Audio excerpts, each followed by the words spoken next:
Good afternoon, dear colleagues. I suggest that we begin our roundtable discussion. I hope that some other colleagues are about to join us any minute. They're taking advantage of the coffee break still. I hope that we're in for a fruitful and interesting session that will look at a very complex question. Even Mr. Medvedev yesterday mentioned it as internet regulation.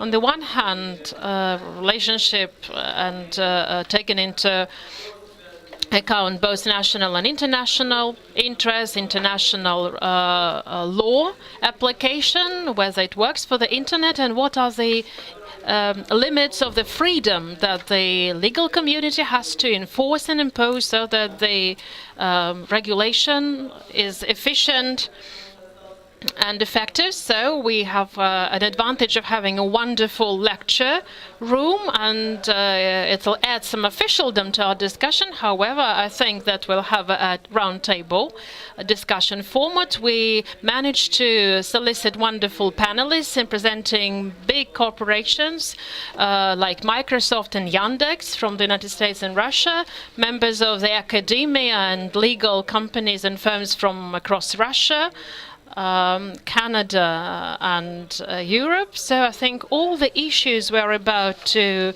cover will also provide for question and answer and take questions from the floor once the timing permits. So I invite you to be active and engaging in discussion. So most of the panelists have presentations. I myself have a very brief one. The one that is relating to problem posing, problem statement, and this is an interest that's an interest of me as a representative of the legal profession, not as a representative of the law firms. So international regulation in the internet does not provide for the enforceability in the trans-border environment. There are no borders, physical borders in the internet, and identifying the nationality of the services or businesses sounds like a big challenge. So many people noted yesterday at the plenary session, we are facing a global crisis of international law. National regimes are not paying enough attention to international agreements and their enforceability, and what they're voting for is acting within their own national regimes, and which impedes global partnership and cooperation.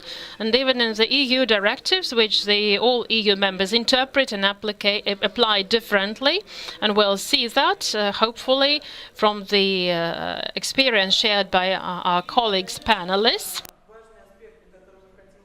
And an important aspect to discuss is how law should regulate the innovation, so that these innovations exist, so that we do not issue prohibitive instruments that impede the further development of business, rather to stimulate and enhance the business development, to balance between the national security and the national market interests and the freedom of entrepreneurship and freedom of access to high quality services and information.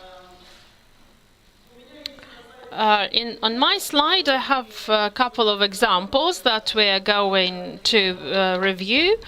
However, on one hand, the topic is very broad. On the other hand, it's specifically practical. We have in Russian a very interesting case, Yandex versus Google. And whatever Ekaterina Fadeeva finds appropriate to share with us, she will share in her respect. There are some interesting European cases when the international carriers are just defending them from Uber. There's an interesting case from Amazon, a new initiative that is related to the fair search in principle and the right of an individual to get the real data from the search systems and interests, and the internet browsers and other issues will also be covered. I won't take much of your time in my introductory remarks. I would like to turn the floor over to Mikhail Yakushev, who will present the issues relating to, once again, the international cooperation, and will also add some Russian touch to it. Thank you, Michael. Good afternoon, dear colleagues. I'm very happy to welcome new faces and old friends here. Before I start my presentation, I would like to make several statements, which are the major stimulus to give some food for thought when we speak about internet regulation. And there is nothing more practical than a good theory, as one classic once said, so that we could also deal with the practical aspects. We should know theory very well in the first place. We shouldn't forget also that in the nuclear physics, for example, there was Enrico Fermi, an outstanding researcher, and when he was asked, why are you investigating such a horrible case as a nuclear bomb? Nuclear physics, he said, is the very good physics. The physics of the processes in the just nucleus is very helpful for both theoreticians and practitioners. The internet regulation in the wide-ranging issues is also a case of combining theory and practice so that it works efficiently, and we could use both for the benefit of it. One more thing to mention: when we speak about the internet, we shouldn't forget that we speak about different hierarchical issues. Internet is not a sewage or just an electric mains. It's not as just a cumulative mass media phenomenon. We have physical tier. Here, well, there's communication channels and surrounding electrons, which would be not a very appropriate way to approve it. So the protocols, according to which information is transferred, is the IP identifiers, and internet are also applicable search engine systems, websites, and social media. And we need to understand that there is no universal regulation for this multi-tier phenomenon possible. In the internet, lastly, like in the offline world, there are different social regulators. So for a long time, it used to be the following. So we are regulated by the technical norms and public morality, user agreements, and many other things. This is not the ordinary law that we're used to.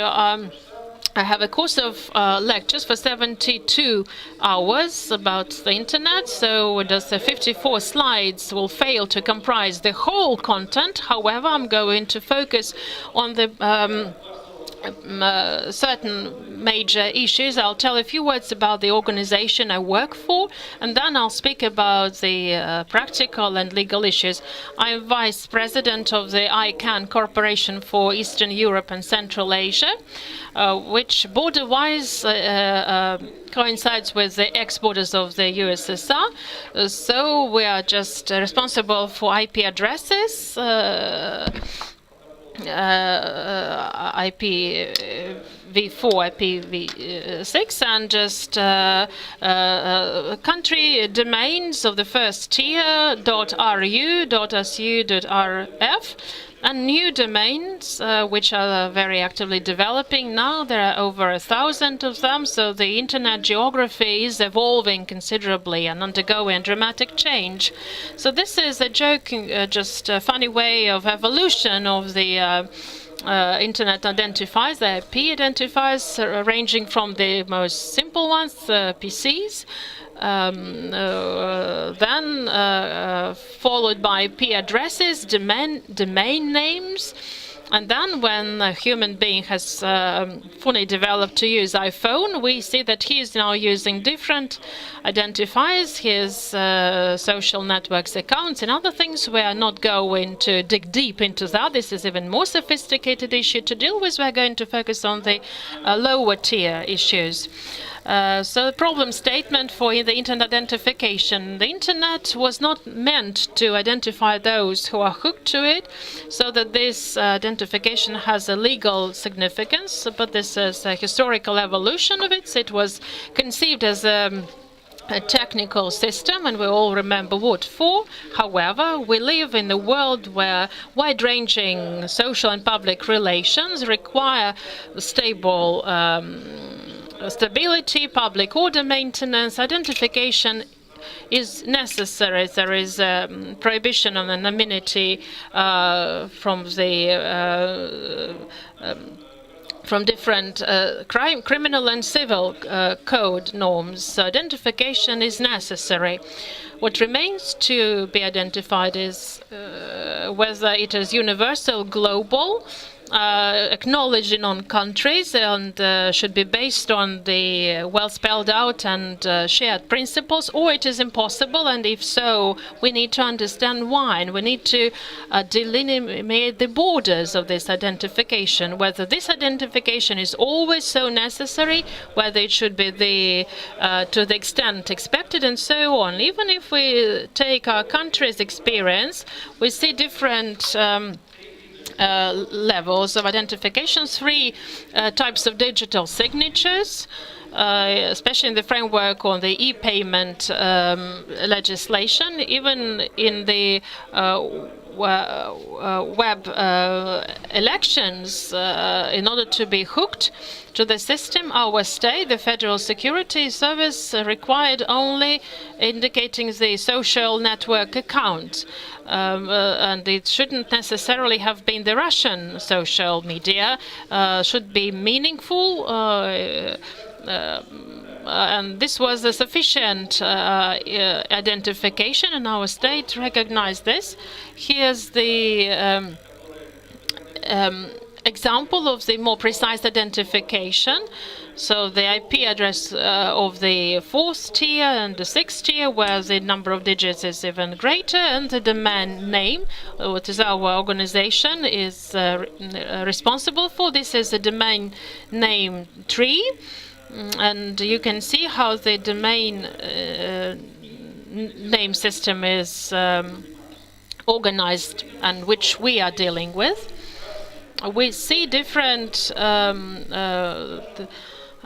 subjects are falling under wide-ranging jurisdiction. Internationalized domains are owned, for example, the Russian Federation owns the .rf, so the communications authors. .com, .org, and others are relating to personal data and others, so it's regulated at the level of the American corporations that own them. Domains .ru, .uk are owned by different organizations, and all domains that are evolving today. There's .google, .kids, .facebook, and others are the American domains from the state of California, because these are provided by the ICANN California-based corporation. And lastly, what I wanted to mention, there are references to the documents that the ICANN proposals to introduce a change in the identification system, because at the international level, this is the only there is only one internationally acknowledged system, WHOIS, that provides for the identification for the users of different IP addresses. There are many legal issues related to identification, which is a subject of can be a subject of an endless discussion. To focus on a few ones, we need to understand what we mean by identification versus anonymity, which is an indispensable part of the internet, and to what extent anonymity can be equal to the basic human rights as complex of the issues relating to the right to privacy. When we speak about anonymity, we need to understand that there are cases where anonymity is prescribed or denied or welcome. And there are different situations, and these situations are dealt with in different way. Anonymity in offline, for example, sometimes you just state your first and second name, and sometimes you need to provide an ID document with a photograph and official document. Anonymity can be recognized as absolute and relative. The former is when there is a person who can confirm the bad person is relative, and the absolute when the real name of the person is unknown to all. However, absolute anonymity equals absolute criminality. People who seek absolute anonymity would usually be engaged in unlawful activities and just would seek to erase all information related to self. It can be passive and active. When we're asked and we are not naming ourselves. For example, I named myself and you're not naming yourselves. However, I respect you and I'm talking to you and you're listening. This is a normal situation which does not require our mutual identification. However, if we were to gain access to the venue, we all had to present our badges, and active anonymity is even when you're asked to state your name and just you deny stating your name, so you will be prohibited access to the venue, and just all this can be applied to the internet. There is also a certain experience of regulation both in Russia and in other countries. American experience of identification in the cyberspace, which the Obama administration developed and adopted a number of years ago. There are references in the internet about it. There are sets of laws ever changing and growing in our country relating to that. Also, I just wanted to offer some brief conclusions. Speaking about the borders of the international sovereignty in the internet in relation to anonymity, for example. Here, whether there is a need for a universal remedy, here entails an additional question. Are we for globalization or are we for fragmentation in the internet? Because identification issues will become increasingly important with further evolution of the internet. So all the identifiers that we're responsible for and we use when we enter the IP or address or the domain name in the search line is not regulated by law. It's a normative and technical regulation field, which is not related to the U.S. Congress laws or the State Duma legislation, which sounds quite natural and normal. To give a single example, in 1918, Russia hosted the football championship. If we issue a law about the rules of football as a game, so the country that hosting the champion should be awarded should be disqualified as the winner, irrespective of the result of the match. So one thing is just to adopt a law, and the other thing is its practical application. So this was an illustration of not only football and other aspects do not necessarily fall under the federal legislation level regulation. One of the conclusions and just the ways out of the situation is to establish universal conventions and there is a space agreement, which is Outer Space Treaty, that codified the principles regulating the sphere. And then it was followed by more specific norms and legal acts. And as we see the very efficient way of managing the space stations. So if we focus on the meaningful practical issues like identification, we will be efficient. I hope we understood what I managed to say in a very, very fast way. I'll be happy to take your questions. Thank you.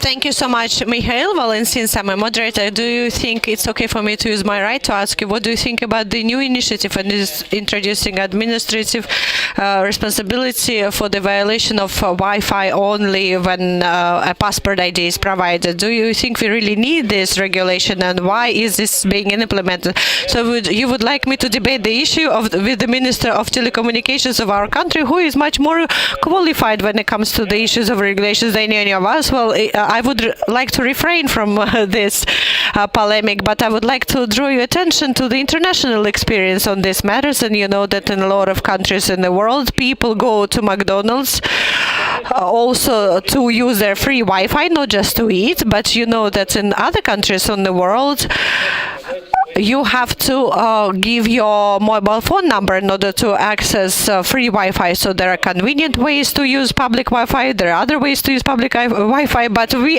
do not engage in politics. Thank you very much, Mikhail. And before I give the floor to Stephen Crown, the representative of Microsoft, we do have some questions from the audience, so please ask your questions, but please ask them into the microphone because the translators cannot hear. I'm sorry, we cannot hear the question without the microphone. No, unfortunately, this is not the case, and I do apologize for speaking so fast, so let me just rephrase it a little bit. When we are talking about real day-to-day life, we usually act anonymously. For instance, if I step on your foot in the metro, I would apologize, and you would probably forgive me, but I will not introduce myself, and I will not ask to look at your ID. And as you know, when we conduct small-scale transactions, everyday transactions, we do not really need to reveal the data on our business partners. And I think that the same approach should be exercised in relation to the internet, maybe to visit websites, maybe to access the internet, unless, of course, you publish some information. I think that we can make do without any sort of identification of the user.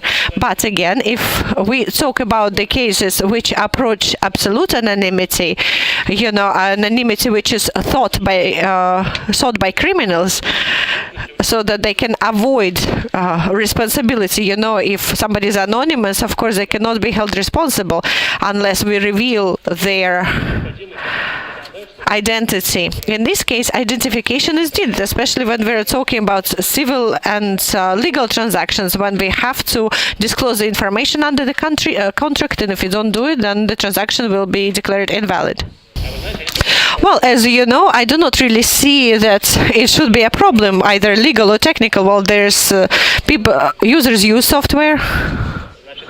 No, well, if they use software for identification, well, if basically they're engaged in illegal activities, then of course we have to do everything that the people who are accused of such activities are brought to responsibility. Well, if there is no illegal activity, then we shouldn't really make life of ordinary people more complicated. So I do not really think that the problem is whether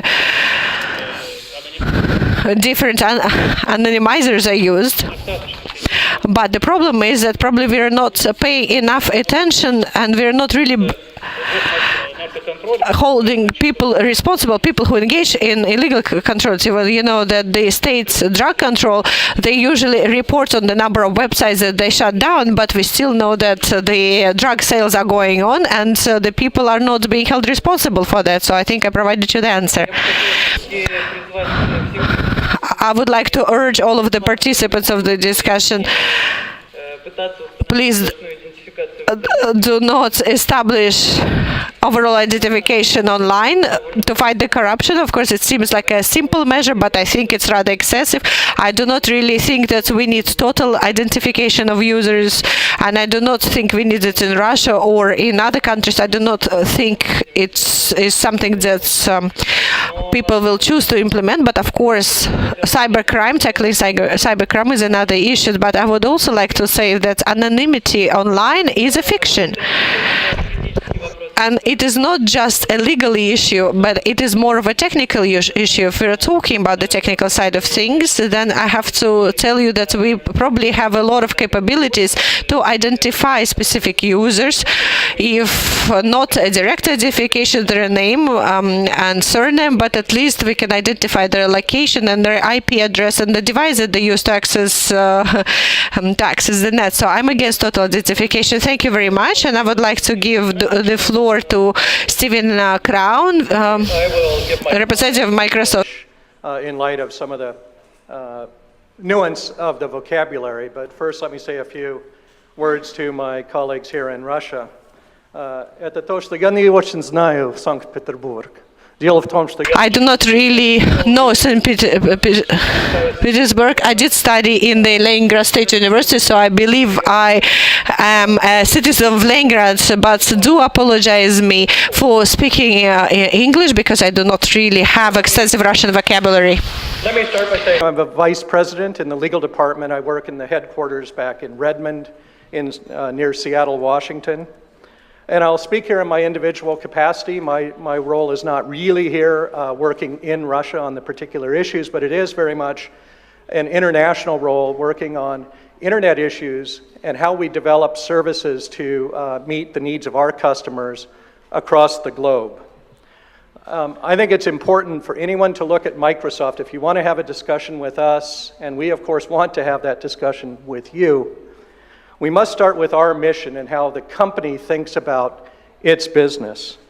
Our mission is to empower every person and every organization on earth to do more, to achieve more.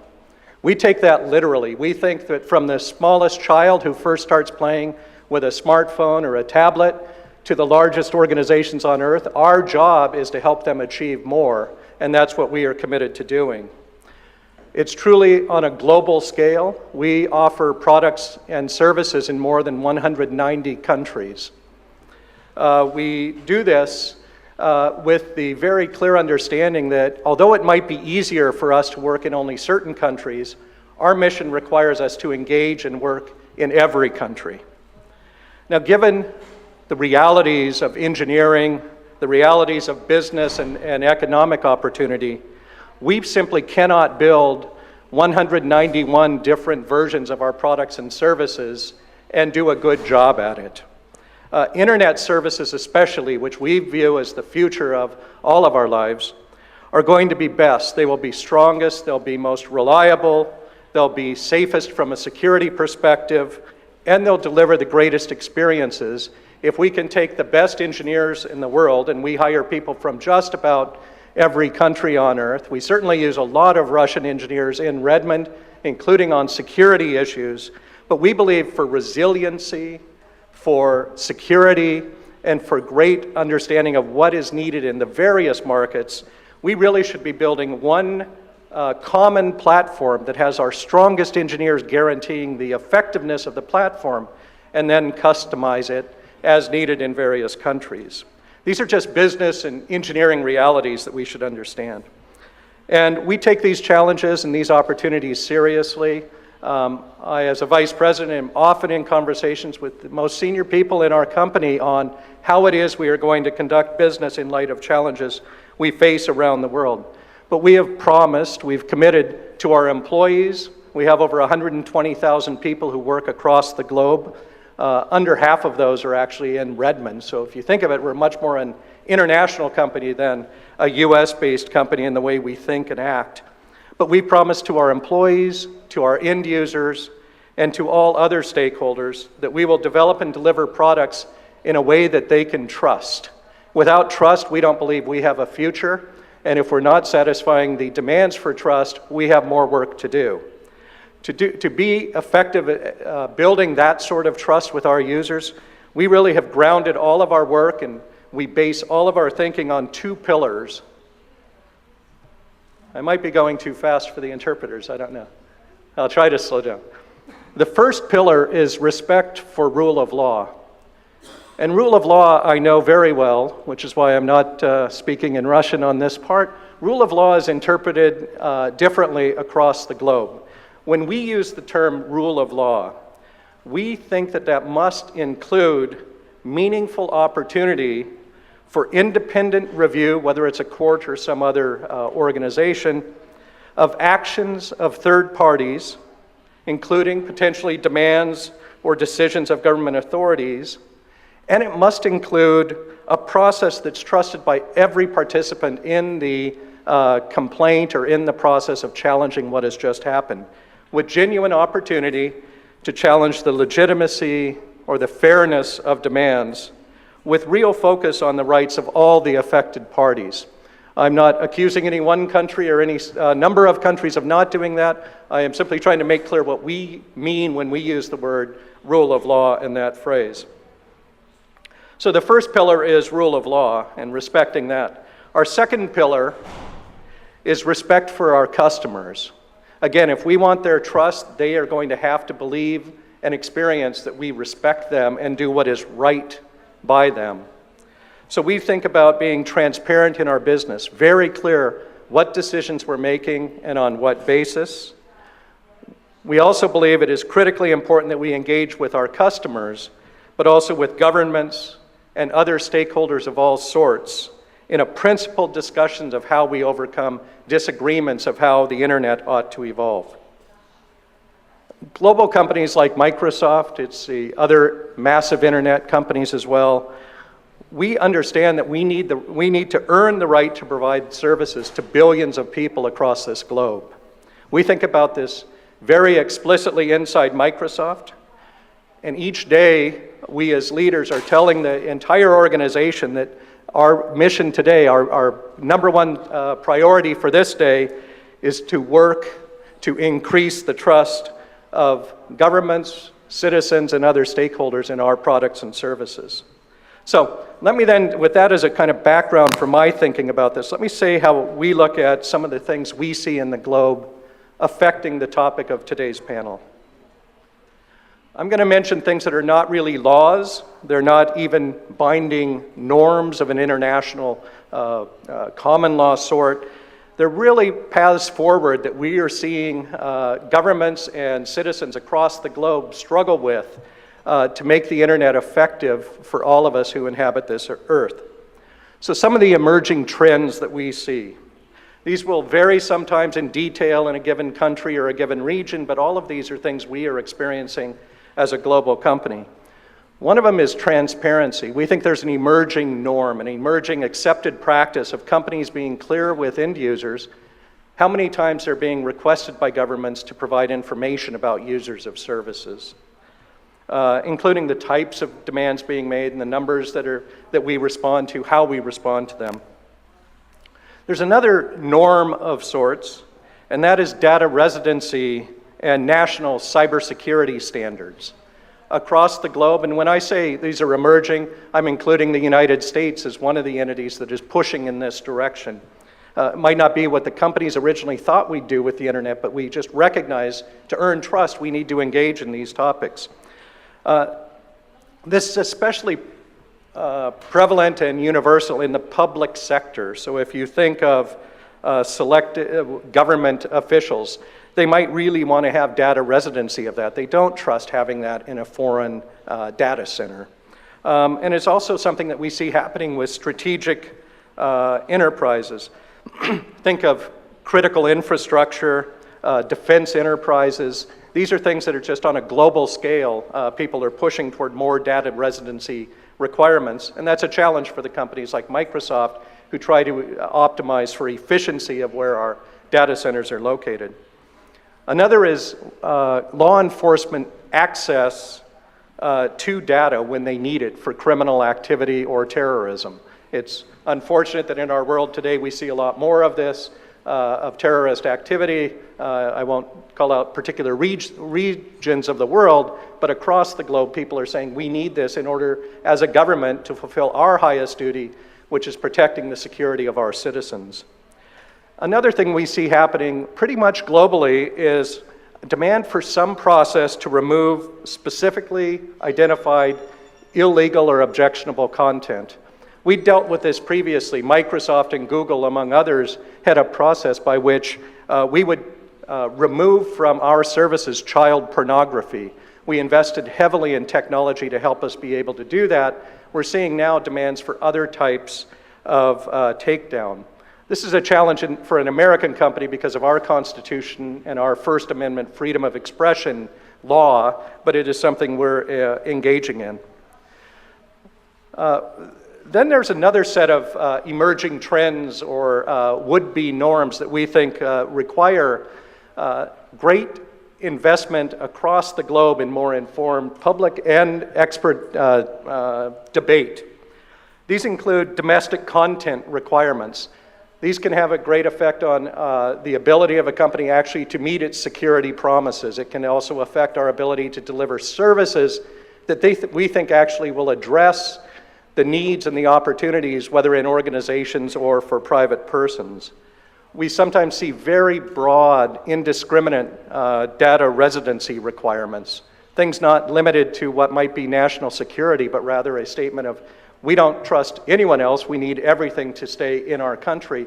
Again, for us trying to deliver services in 191 countries, that is a real challenge that we are engaging governments in discussion about, and we welcome an informed debate about. And finally, there are some efforts to move beyond specifically identifying criminal content on the internet and just telling an internet company, remove all content that's objectionable, remove anything that might offend a particular population. We simply are not competent to do that. We don't know how to do that. We hire engineers primarily. You probably don't want them deciding what is interesting and useful for you to see. We are much more in favor of having specific demands that we must meet, and we want to see if we can promote the debate to get things moving in that direction. I will say I have just a couple more things that I thought might be of interest to this audience. One of them is demands for content about citizens that might happen to reside abroad. We call that extraterritorial access to data. I don't know whether people are aware, but Microsoft is currently in litigation against the United States government on this very issue. So the background there was the United States government had a case. They wanted data about a person, and all of that data resided in a Microsoft data center residing in Ireland, so on the other side of the Atlantic Ocean. The government went to a court, got a warrant, which is a document the police can use to say, provide this information, and told us we needed to turn over this data. If you think back to our promise of respecting customers and what we are doing to build trust, we said that exceeds the jurisdiction and the real power of the United States. They have no right to exercise police power inside the borders of Ireland, and they should instead use international norms of multilateral assistance treaties to get data that they want that happens to reside abroad. We lost in the trial court. The US government prevailed there, but I will tell you we appealed that, and we're currently fighting in the appellate courts of the United States to fight that, and we have support both from Ireland, who agrees with us on that principle, as well as many internet companies. Now that might sound like a case where, wow, that's frustrating to a government, they can't get the data. Let me tell you also about another one that is Charlie Hebdo. People know of the terrorist act in Paris. When that happened, French authorities very quickly realized that perpetrators had data that resided on Microsoft servers in the United States. They did use the multilateral assistance process. They contacted US authorities. US authorities contacted us. It was middle of the night. And within 45 minutes, less than 1 hour, we were able to confirm this was a real need and to get the information that French authorities were desiring. This process can work if we'll invest in it, and instead of saying it's sometimes slow, it's unwieldy, and just move to others. The final thing I'd say is we should, as users of the internet, resist demands for backdoors and security vulnerabilities. I believe every security expert, if you really push them, will say you cannot do that only for the benefit of the good guys. The bad guys as well will find a way to exploit vulnerabilities. So those are topics I thought might be interested in the general framework we had here. It's clear that the cloud and data center regulation will continue to evolve. Our view is regulation is an important part of the evolution of anything that touches the billions of people on Earth. The question is, how do we do that most effectively, and how do we do that to achieve greater rather than lesser results across the globe? Thank you. Спасибо большое, Стив, и желаем... Thank you very much, Steve. We wish you every success in your case and winning your case against the U.S. government, not because it's targeted against the U.S. government, but myself as an expert, well, I think that in the absence of international agreements, companies cannot, even if they're respectful of all the governments, all countries, go beyond the norms and regulations that are imposed by the internal rules and procedures. So once again, good luck to you, and I would like to continue our discussion by inviting Kenneth Cavalier, who is representing a Canadian research organization, Canadian Enterprise Trust, so that we can wrap up with the American environment and move to Europe. Oh, there we are. Good day. Thanks very much for inviting me to Russia, to your beautiful city here. I'm an academic, but I'm also a lawyer, which means I wear two hats.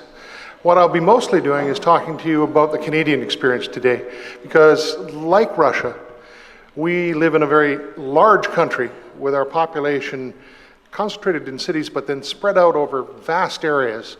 And so we've been wrestling with telecommunications and issues of telecommunications since the beginnings. You may remember that the first satellites went up were from the USSR and then the United States. The only word in Russian I knew before this week was Sputnik. And you know, basically the next country was the United States, and then the next country was Canada. And it's largely because we face many of the same problems. Because of that, we have an interest in particularly the theoretical and academic side. Now, one of my hats, I'm representing Inter Pares Trust, which is an international research group. Its mandate is to try and investigate ways to increase trust so as to increase the opportunity for people to use the new internet capabilities in the world, the new sort of digital environment that is coming forward. And one of the aspects of that, amongst my colleagues there, is that most of them will spend a lot of their time talking about, well, how do we encourage people to use this? How do we encourage the trust? The same sort of stuff that Stephen has just been talking to us about. And we have international teams all across the globe. There are 6 international teams. I happen to be on the North American team working out of University of British Columbia under Dr. Luciana Duranti in particular. However, as I've said as well, I'm a lawyer. And as a lawyer, we deal with the world in a different manner. We are people who represent our clients, whether it be government or it be individuals, as they present their relative truths in front of, usually, if it goes to court, a trier of fact, who then listens to my presentation on my client's behalf of our relative truth, and the other side's representative who gives them their relative truth. And trust is the prize which is awarded when the court makes a decision, when the trier of fact makes a decision. It's very operational. It is not very theoretical. Basically, we have a lot of rules and regulations that are involved in all of that.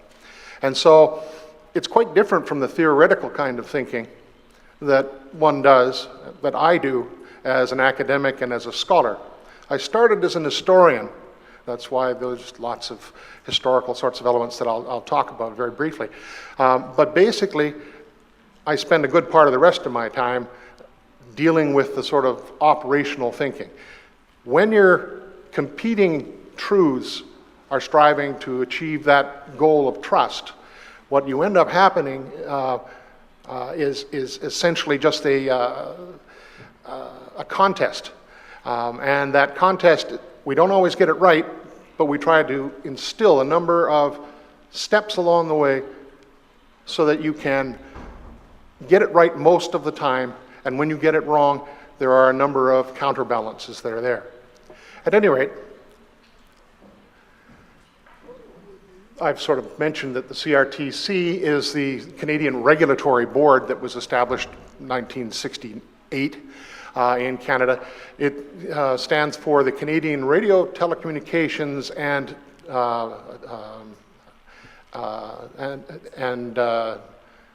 Radio, Television, and Telecommunications Regulatory Commission. And what it does is it has the situation in Canada is that it administers two of our important acts, the Telecommunications Act and the Broadcast Act. These are two quite separate acts. The Telecommunications Act was established in the old analog world in particular, to ensure that we'd be able to regulate the building of an infrastructure, of a utility of communications, which were critical for people so farly, spread across such a wide area, as it would be here in Russia. And under the Telecommunications Act, we needed to encourage partnerships with private investors, with other sorts of people, so as to bear the huge cost of putting that infrastructure, that critical utility for communications into place. Because of that, the Telecommunications Act afforded a certain immunity to the private investors, the companies that established that network for us, from third-party liability. Now, that didn't mean that they were completely off the hook, but what it meant was that as long as the telecommunications company was just a utility, not, we call it a mere conduit, where the information would flow through to the end users without being sort of regulated or changed or altered, then there was immunity to the provider unless there was lawful access granted. And again, to refer to Stephen's topic, is these sorts of warrants or authorizations from the government. But what it also meant was that there was, in the Telecommunications Act, a direct provision that says that they were not to control content. If they controlled content, they lost the immunity from third-party liability.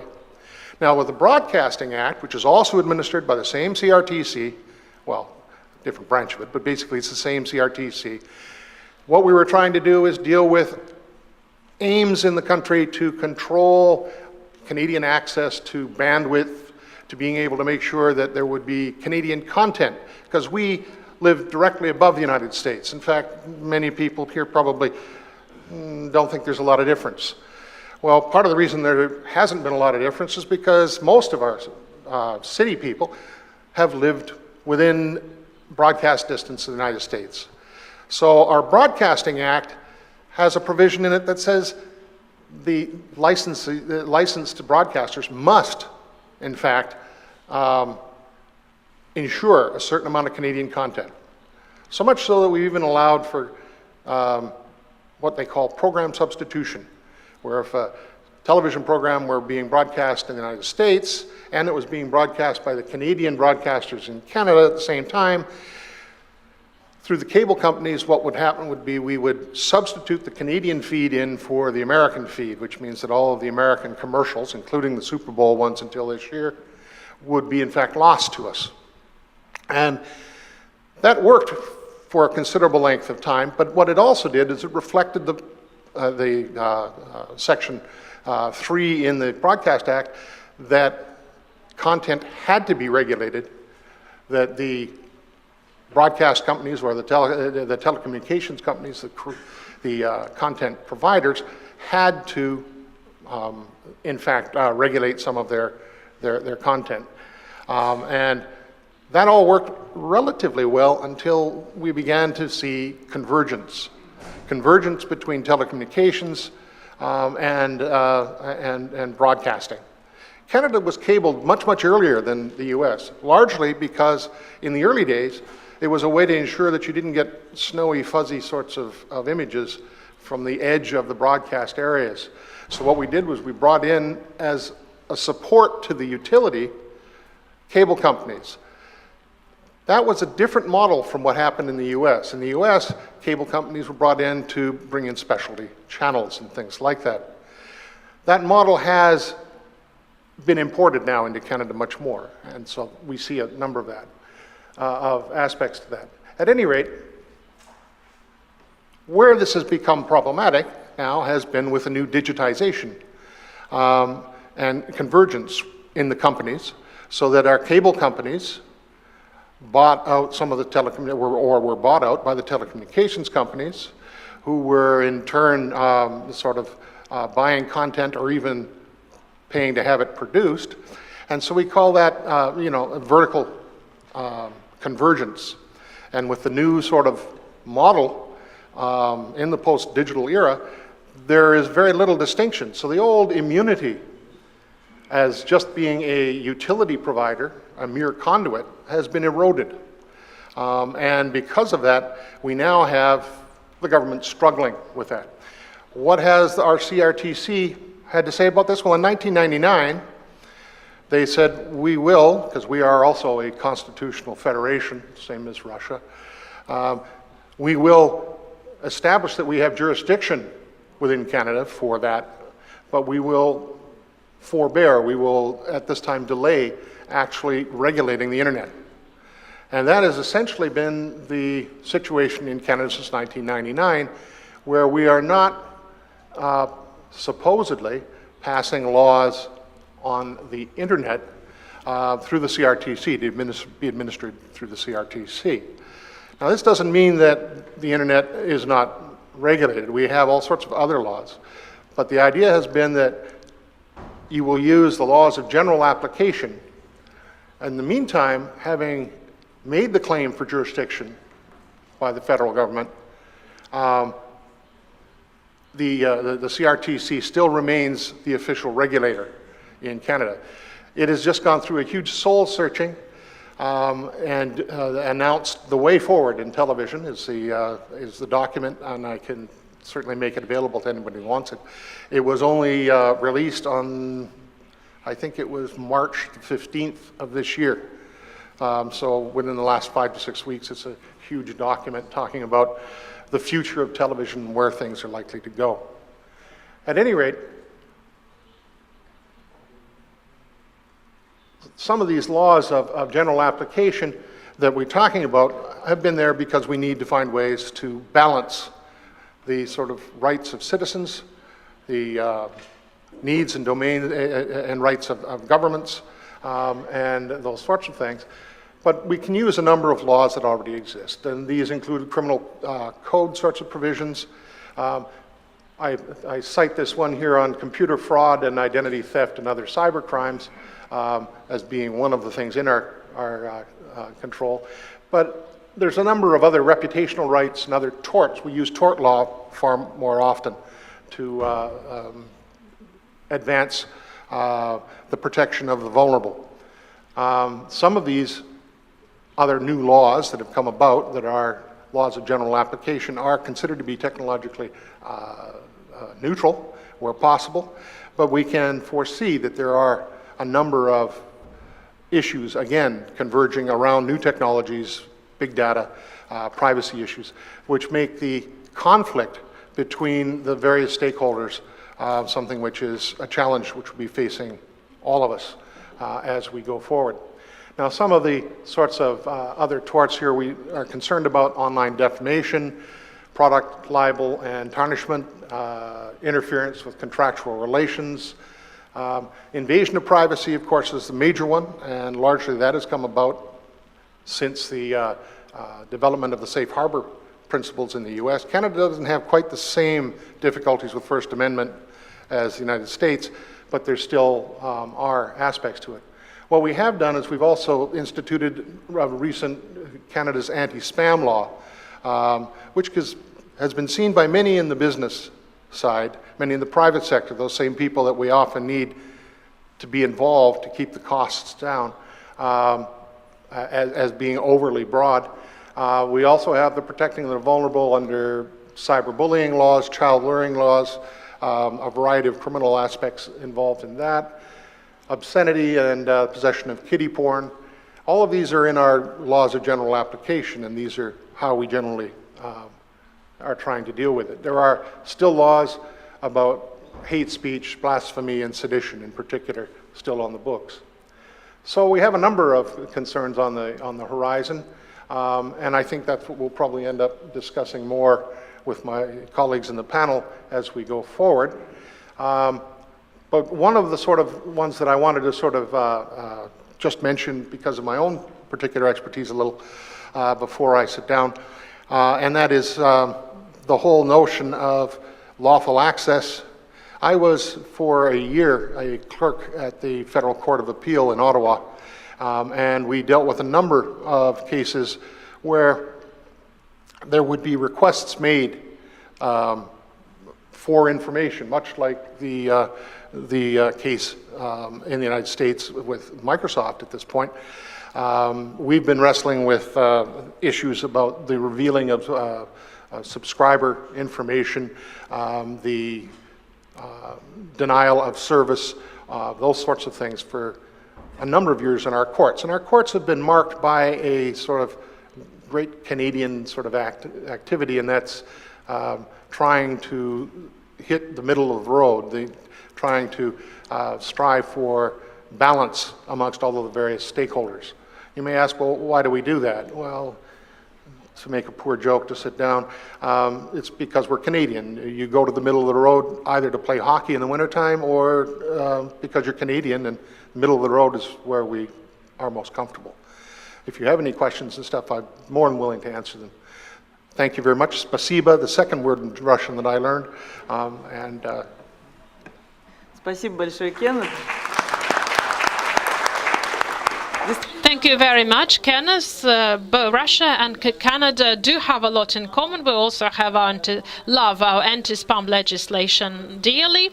Once we touched upon a very important aspect about the convergence of internet and telecom and content-related regulation. I would like to ask Ekaterina Fadeeva to share her and Russian experience in that field.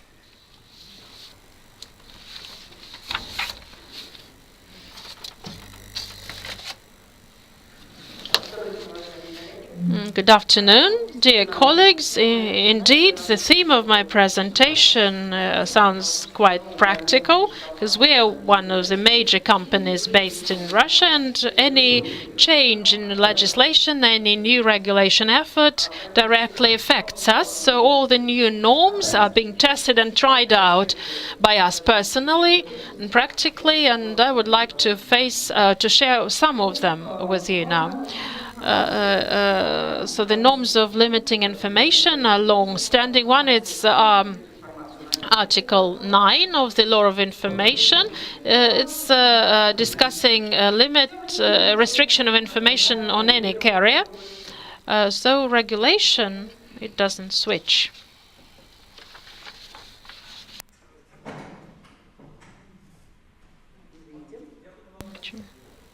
I'll assist you, don't worry.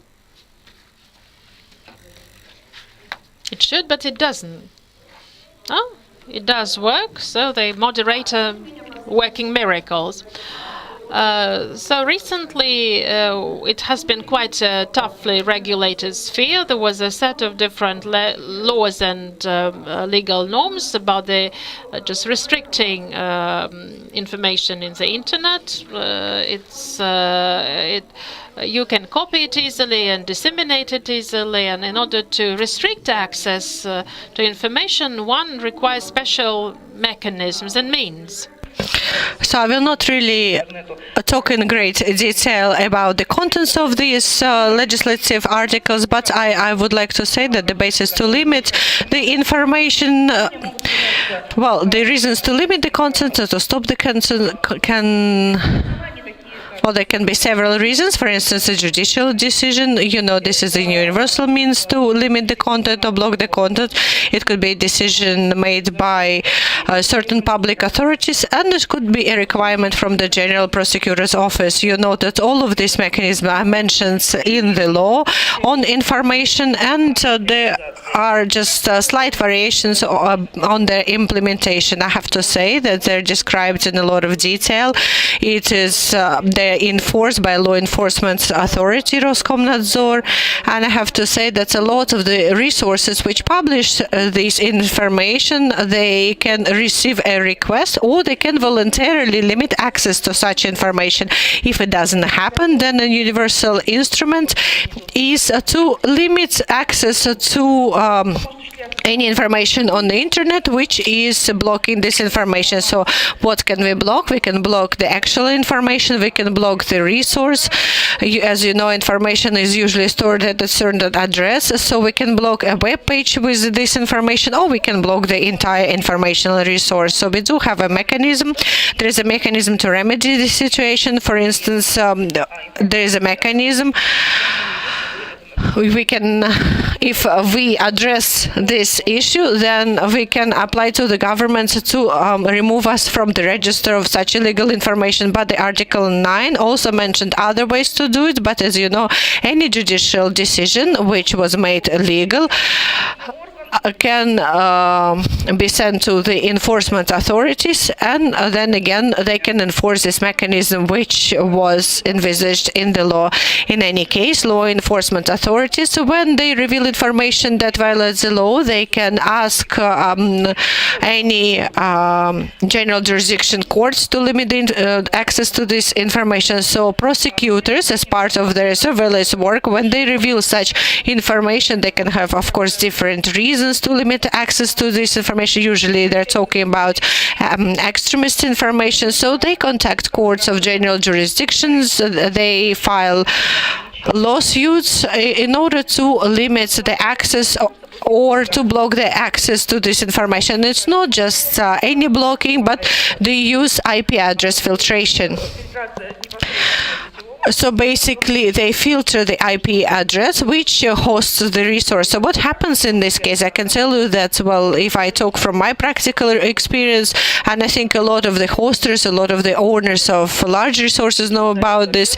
First of all, the lawsuits are filed against territorial telecommunications operators who are turned into plaintiffs due to some perverted logic. And then the ways to limit access is basically just filter the IP address. So they're blocking the entire address which is hosted at this resource, or they can also block other resources which have nothing to do with the resource that's being black, apart from being hosted on the same IP address. So there is no claims procedure, there's no mechanism which is envisaged in the law, so nothing is being applied. And in any case, the owner of the resources is not usually recognized as a stakeholder, and they usually learn much later that the resource was blocked by the time the judicial decision was made valid. So since they were never part of the criminal proceeding, since they do not know about the judicial decision, and a judicial decision can even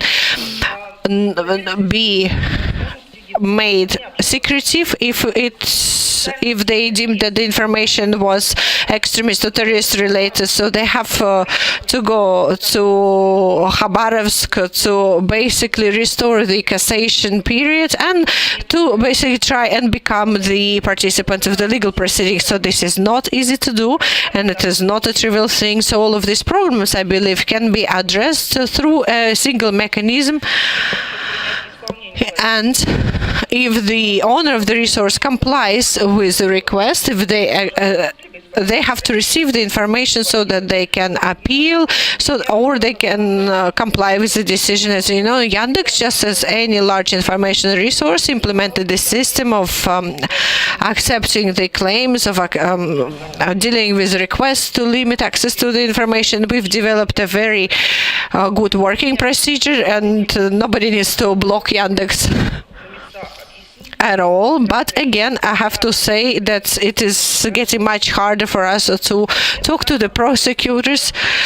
But if we do manage to become a part of the process, then usually both the prosecutor's office and the courts of general jurisdictions, they do understand the structure of the internet. And let me give you an example of Cheboksary, where they filed 6 lawsuits against us. So we became part of these proceedings, and basically the prosecutor's office decided not to proceed. Another side of the same coin is basically that we have the list of so-called extremist materials or extremist information, and this list incorporates different identifications or ID tags of these materials. And again, the decision is made under a closed process. There is no plaintiff there. They do not make the resource owners a stakeholder of the process, and again, they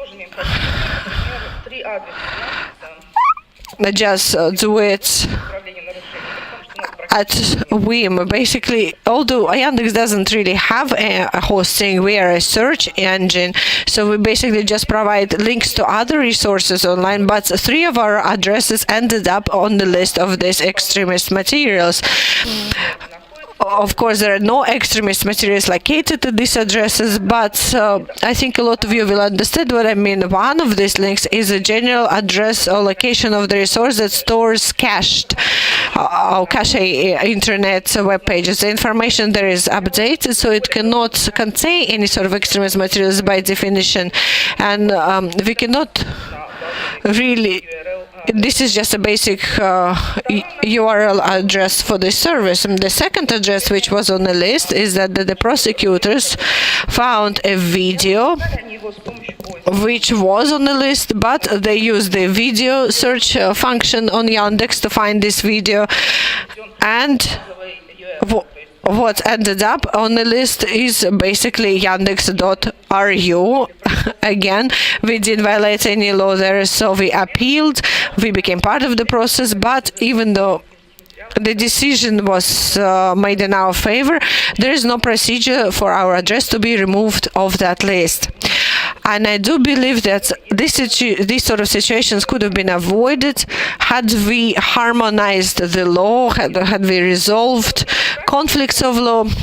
I've just given you a couple of examples, but we do have a plethora of such examples. So basically, in this case, the address is wrong, the information is not removed of the internet, so the objective of the legislation wasn't reached, but the owners of the resources will suffer because of the blockage of access due to just one material. They block the entire the entire access to the resource, and of course, this is not something that we can use in our everyday business practice. What sort of conclusions can I make from this? Well, I think that what should be done is we need to concentrate on developing a unified approach. As I said, we have to resolve problems and conflicts of law, and we have to give large web resources an opportunity to comply with the law voluntarily. We do not really believe that the prosecutor's office is truly interested in stopping these violations. All they have to do is submit a written request to Yandex, and we would be more than happy to comply. This is a very narrow topic that I talked about, but again, we encounter it very often. Thank you very much, Ekaterina.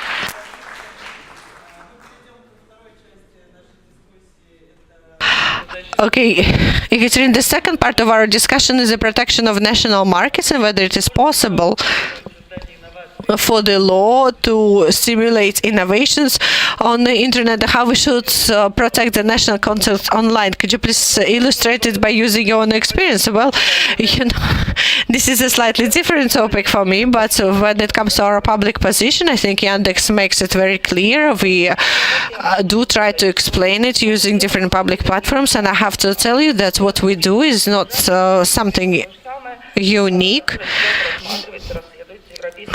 This is again something that the European Commission is concentrating on, so they're acting on the complaint against Google. We're also a part of the European process because our complaints and our requirements are related to global Google practices, which are the same for all territories. But Russia does have a specific situation. Russia is one of the few countries which has its own national search engine. As you know, other countries cannot really offer any alternative to Google.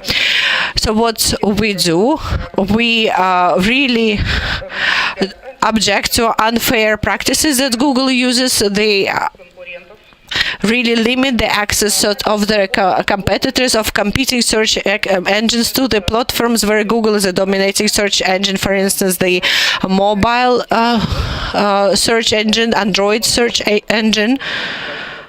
We can also talk about using the search engine as part of the browser. The growth is quite active. This is not our business to develop our own platform via a search engine, but again, as you know, being a regional player, it's very difficult for us to create our own platform, but Google was very successful in that. First of all, because due to the open architecture of Android, the way it used to be, right now it's becoming a closed architecture of Google Mobile Services, OJSC. So in this case, the point of our complaint is that we would like the public authority which oversees the protection of fair competition, we would like them to address this situation. So the objective of our complaint is basically to restore fair competition on the market. We are not asking them to do anything specific, but we want them to provide equal access to all players. And I'm sorry, I cannot hear the question without the microphone. But what can be the result? I think the result can be anything, you know, the results of them reviewing the anti-monopoly case. Thank you very much, Ekaterina. I would like to give the floor to Till Kreuzer, and since we are talking about Europe, I think he will tell us about the European trends. Over to you.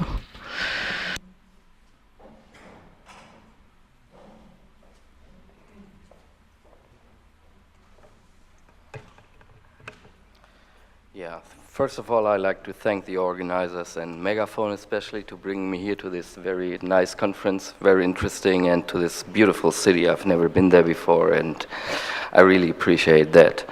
To my speech, I try to keep it brief because of the time. I'm talking about something which is a trend in Europe nowadays.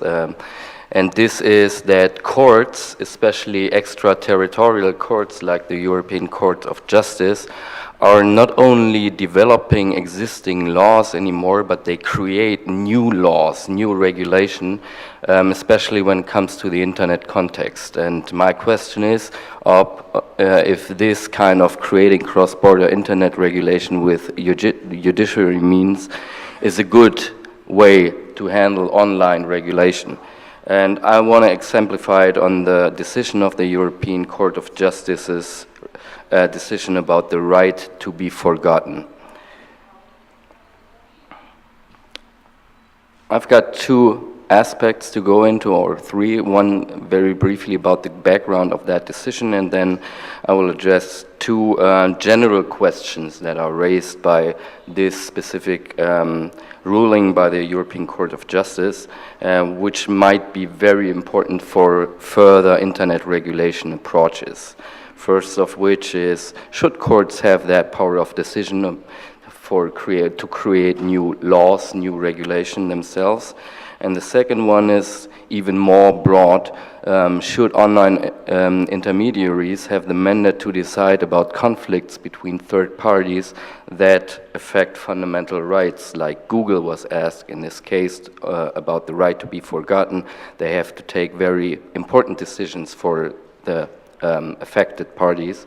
And this is also another trend in online regulation, which is, let's say, might be quite worrisome. To the background, in May 2014, the European Court of Justice, in a ruling, created a new right to be forgotten, which wasn't existing before. People say that it wasn't existing before. And the verdict of the ECJ was that on individual demand by a data subject, which is a natural person, search providers have to delete links from name-related search result. So if I don't like a source on the internet to be found anymore, which addresses my person, my personal interest, my personal data, I can go to Google because it's a very central stakeholder online, right? Market power of 90% within Europe. Then I can ask him to delist the link to the source, which is a different process than going to the source itself, like a publisher, and asking them to remove the content from the internet. Delinking the source on Google might have the same effect in many times because many people approach internet content over Google, which is the first entrance and maybe the only means to find content in the end. So if the link is not existing anymore, people might not find the content anymore all over. The legal basis for this ruling was the EU Data Protection Directive, which is from 1995. You have to take that in mind, because 1995 was definitely before the new internet like we have it today evolved. After that decision, which really came out of the blue for most people, nobody had predicted that the court would decide like that. One of the reasons was that the Attorney General on the European Court of Justice voted otherwise. He said there is no right to be forgotten that you can claim from a search engine provider, and in more than 90% the court follows the ruling of the Attorney General. So it was just unpredicted. And it was heavily contested afterwards from many sides and from many perspectives. For example, because the decision was absolutely sudden and unexpected, you can imagine that a search engine provider like Google, they didn't expect that to happen, and they had to set up a very complex process right afterwards because the ruling is in place, in force, just immediately after it's done. So there was one aspect to be criticized. And another one was that the European Court of Justice ignored that these link blockings affect the interests of the public and third parties, especially those who have their content online which cannot be found anymore. You all know that the business model for publishers online, for example, is advertising. And if you don't get any clicks anymore because you lose 90% of the users which come from Google usually to one specific content, then you lose money. So there are a lot of interest, not to mention the journalistic interest in having the content online, which affects the freedom of the press and the freedom of speech. Third aspect, there are many more, but I listed only some, is that the ECJ made Google responsible to balance fundamental rights and interests, because in these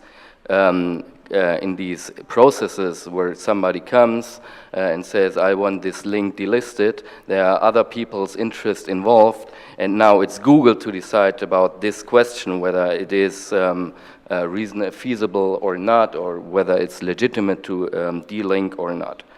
Last one is that the ECJ underestimated the importance of the case for a number of fundamental questions, which are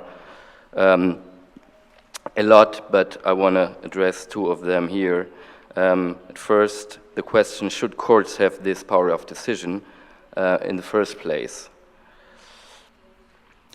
We discussed this right to be forgotten on the political level for a long time now. It's a discussion that went on for, let's say, 8 years or something, right? And the court simply anticipated the political decision.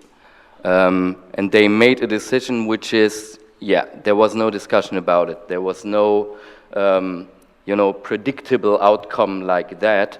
So, like I said, came out of the blue. There is a concrete discussion about it in the debate about the EU General Data Protection Regulation. Maybe you heard about that. This is an attempt of the EU legislator to have European data protection law harmonized all over Europe. So there would be only one European data protection law if they implement that.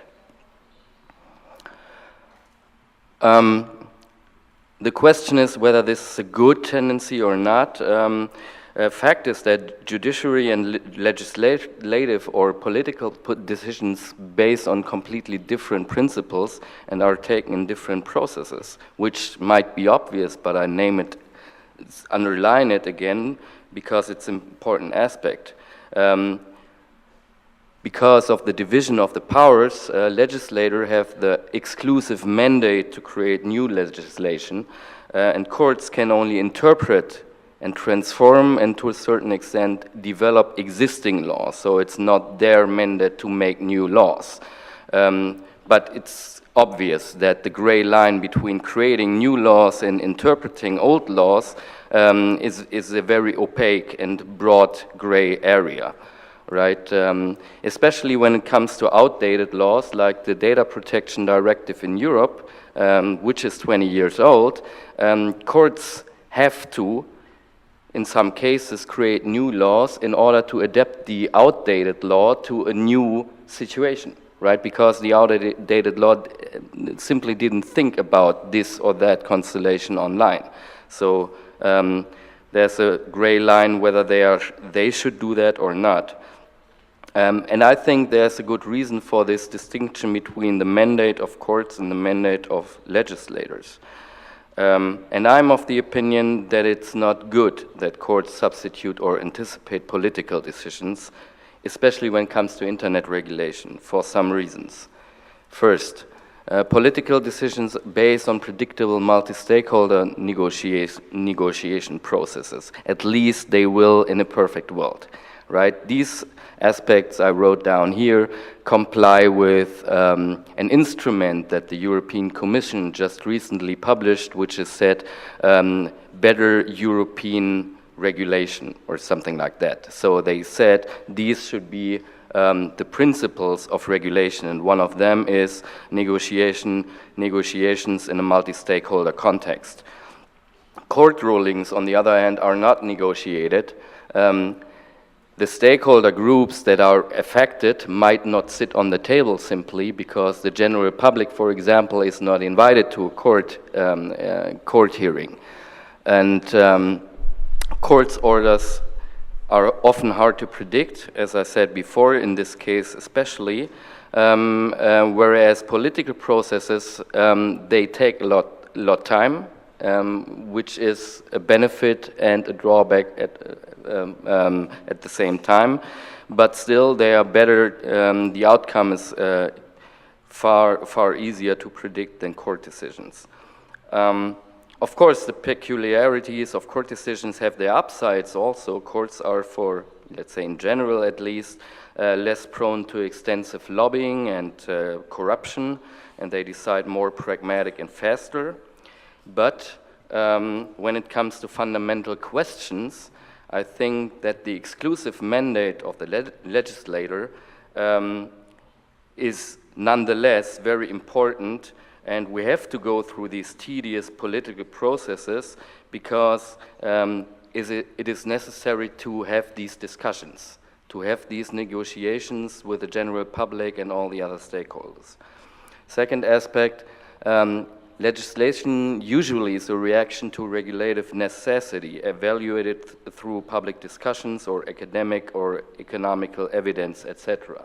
So there is a good reason to make new laws, whereas in a court case, there is a very particular reason to have that decision and the outcome which it brings on.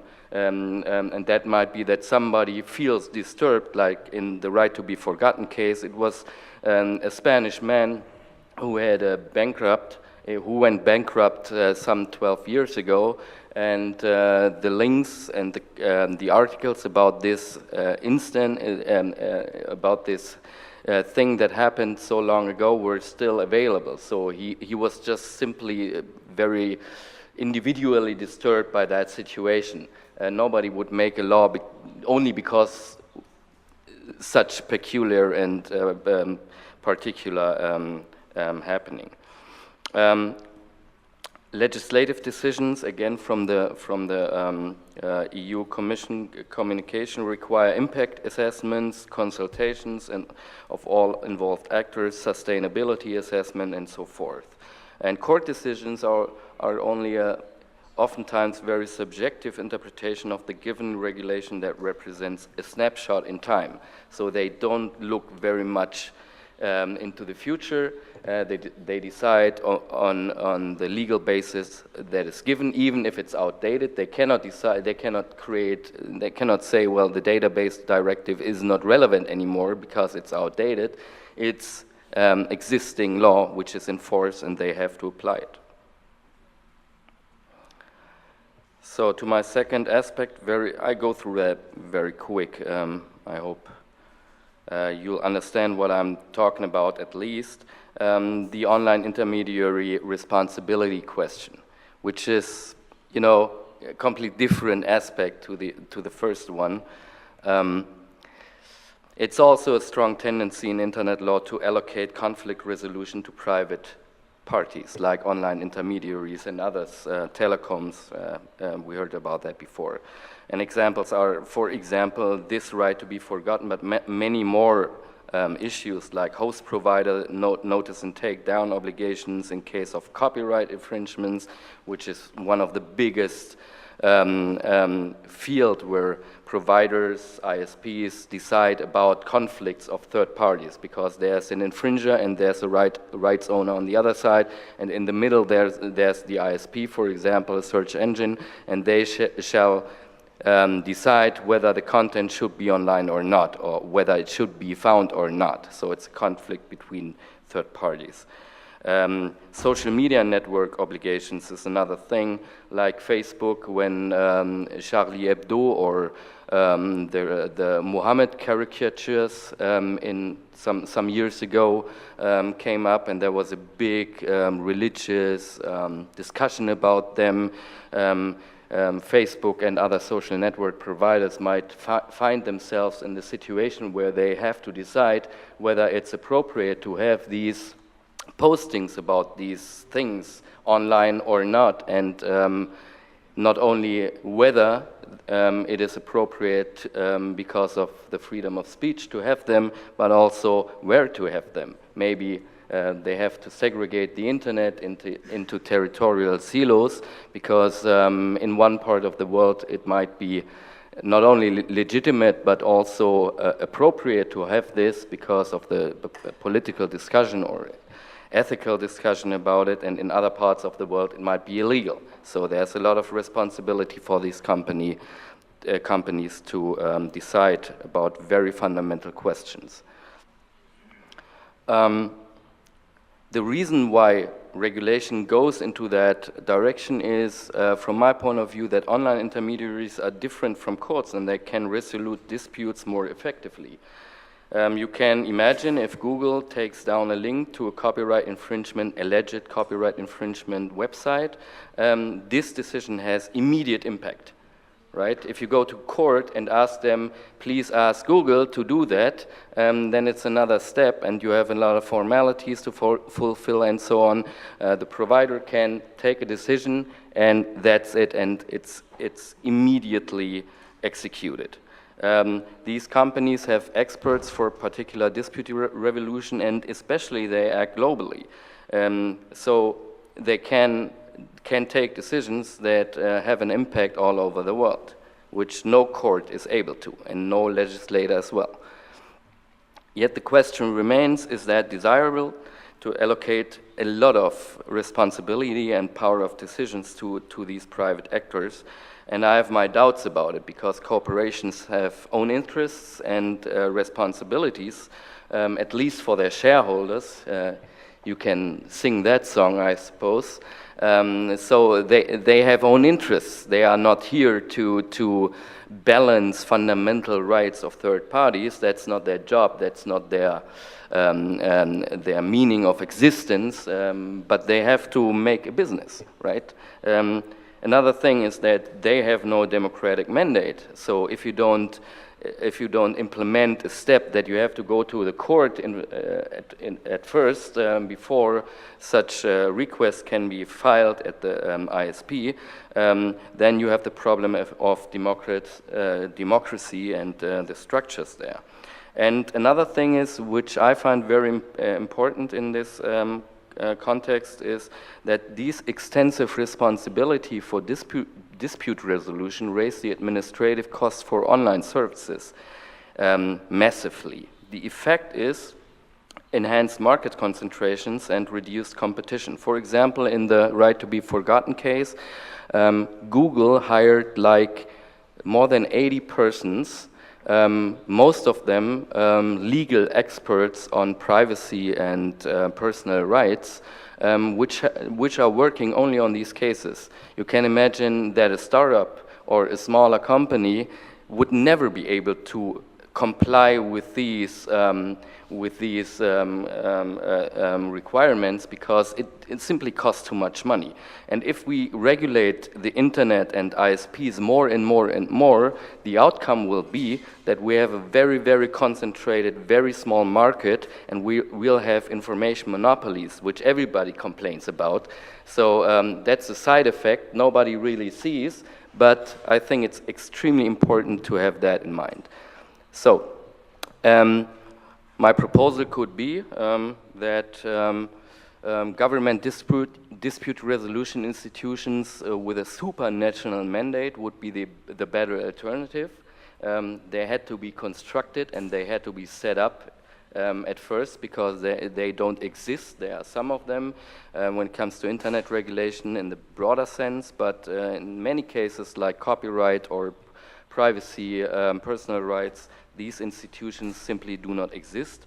And at least there should be institutions to have a possibility to appeal the decisions of the gatekeepers, so that I can go to a arbitration board, for example, as a publisher when my links are deleted, and can say, well, I appeal that decision because it's wrong.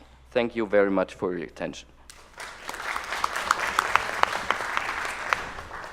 Спасибо большое за прекрасную презентацию. Действительно. Thank you very much for the wonderful presentation. You have raised very important and challenging issues, but American and European legislation follow different paths in this direction. So this is one more confirmation of the fact that we do need some supranational solutions, even so within a single country it is not possible to establish such effective systems. I would like to turn the floor to Martin Husovic so that he could further deal with his issues. It's a multifaceted issue, so the right to own and dispose of information is one of the leading issues in the 21st century law. First of all, I'd like to thank you very much for this invitation to this lovely city. I'm really enjoying it. It's a beautiful place, and I hope to come again sometime soon, because this time I don't have that much time to enjoy the city. I'd like to talk about today I'd like to talk about website blocking, something that you've heard already about from Katarina, from the business perspective, so the problems they face. But you see that I want to talk from the human rights perspective. And you might think, okay, somebody's going to talk about this kind of political talk, NGO stuff. But that's not really the case. Maybe you already sensed from the conversations and from the presentations we had that the human rights are, and the basic framework in which we do blocking is way more important than just for the sake of respecting some politically granted rights. We usually understand human rights as something that guarantees where the state cannot go. So in an instance of website blocking, it guarantees that a state cannot do something because there is something restraining the state in regulation. But you should also think about the human rights as a guarantee of or encouragement of trust by the market players who can rely that even if the legislator changes his mind and passes some legislation, there is some basic order that is being respected.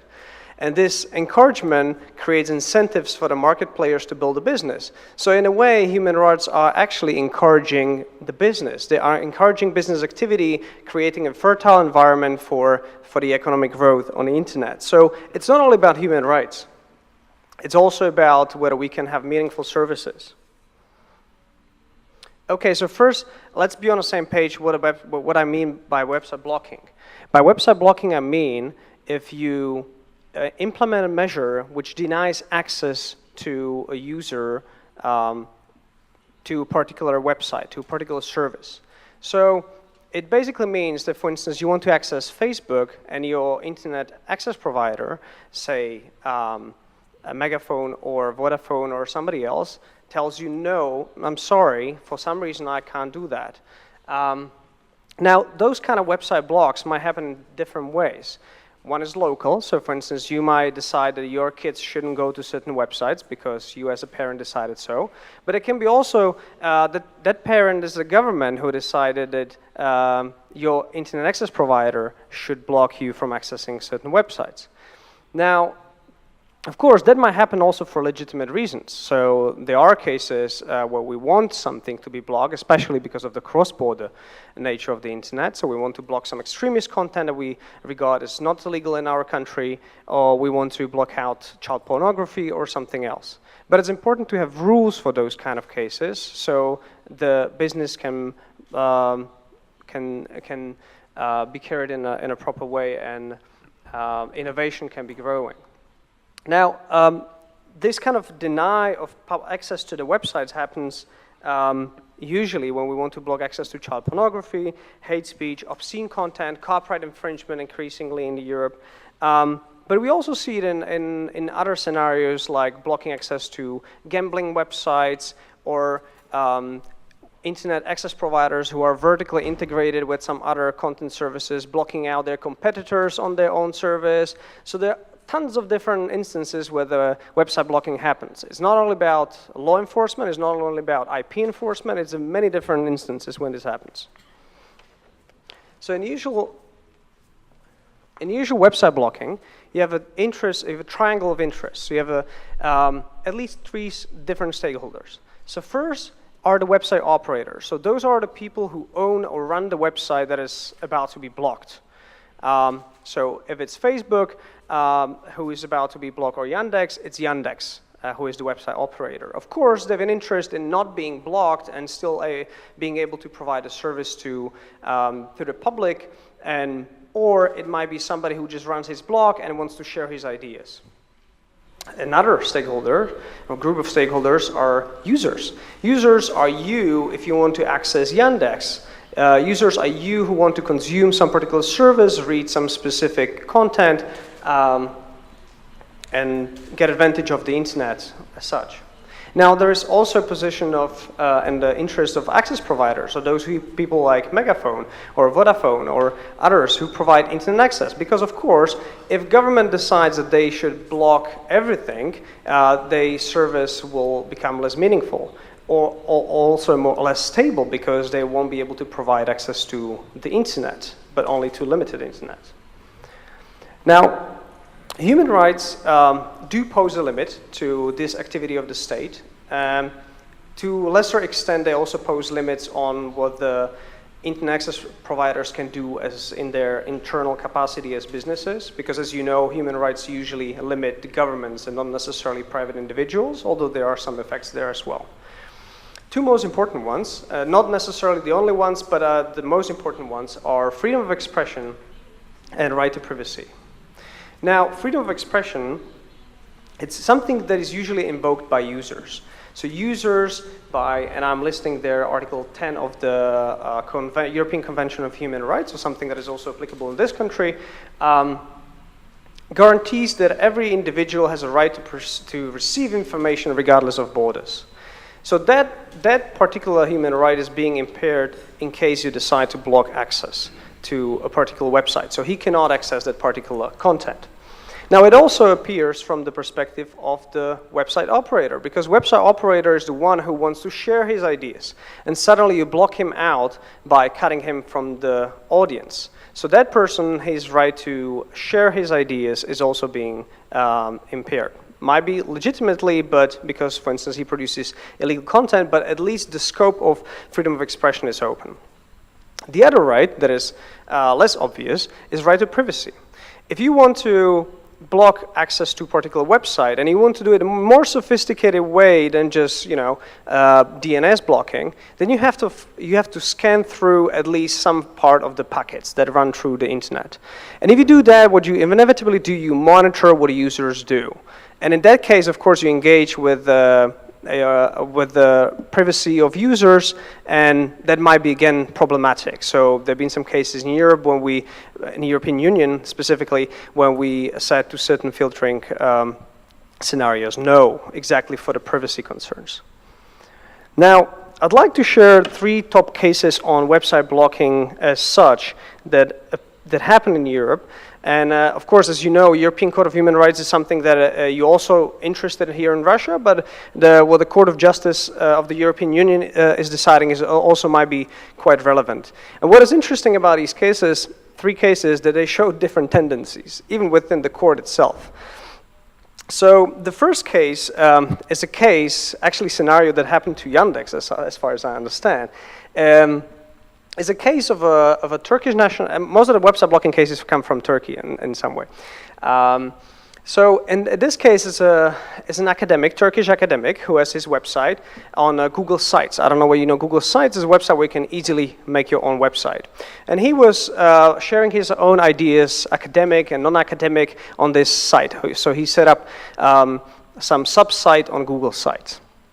Now, Turkish government initiated criminal proceedings, probably without naming a defendant, and because of somebody else's content that was also hosted by Google Sites. So somebody else, some other user, decided to post something, and that happened to be illegal. It happened to be infringing upon Atatürk's personal integrity.